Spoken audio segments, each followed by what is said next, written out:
never slow up, no I don't take shit. I got no love for the fakeness. If you wanna play tough and wanna hate this, I'll always show up and make a statement. I don't ever slow up, no I don't take shit. I got no love for the fakeness. If you wanna play tough and wanna hate this, I'll always show up and make a statement. Everything I do so instinctive and so passionate. Every word I move so descriptive like an adjective. I got a vendetta against people who patented being negative when you should be. We just finished an aerial tour of Accra to inspect the flooded areas.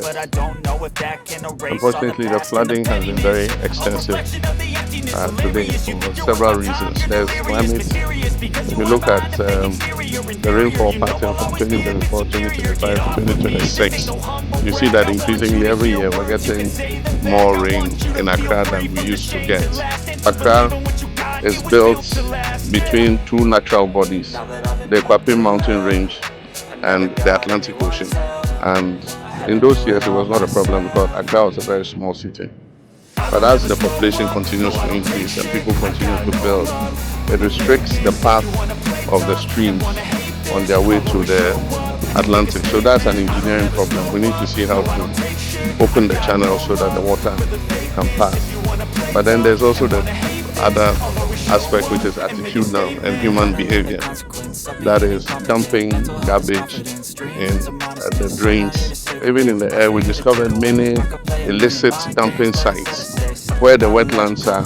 People have gone to create a waste dumping ground, and they charge 20 cedis for the Abubuya to come and fill the waste into the wetlands. And when it has filled sufficiently, they sell the land to people to come and build on. Anytime you begin to take action and you start breaking houses, people think that government is inhumane. But when the problem arises like this flood, it affects everybody. And so all of us have been affected because of the conduct of a few people blocking the channels and preventing the water from passing. And so we'll call a National Security Council meeting. We're asking every district to identify, together with the Works and Housing Ministry, where the blockages in the channels are as they pass through the district assemblies, so that we can earmark those places for removal.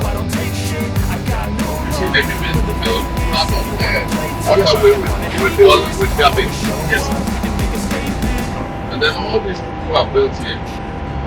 You're in the park. Ultimately, the other solution will be to decongest Accra.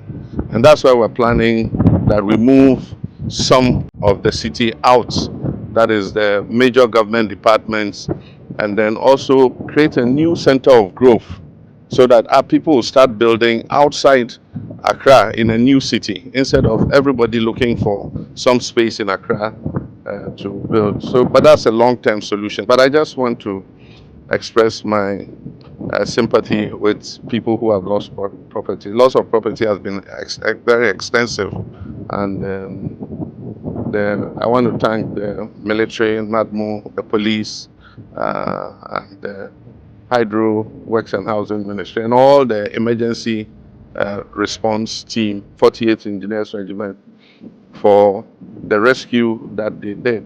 I've asked the Minister of Finance to release some money from the contingency fund so that we can do some post-flood relief for persons who have been affected. After going through that tour, we realized two issues, one being engineering and the other being attitudinal. It's tasked us as a ministry to ensure that the engineering part, we put our engineers together to ensure that the right thing is done.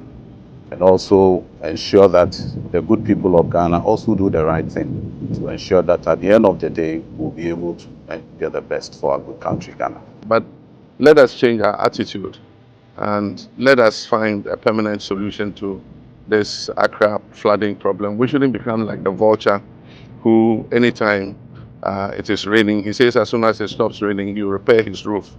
And then as soon as it stops raining, he says, oh, it has stopped raining, so there's no need to repair the roof. This time should be different.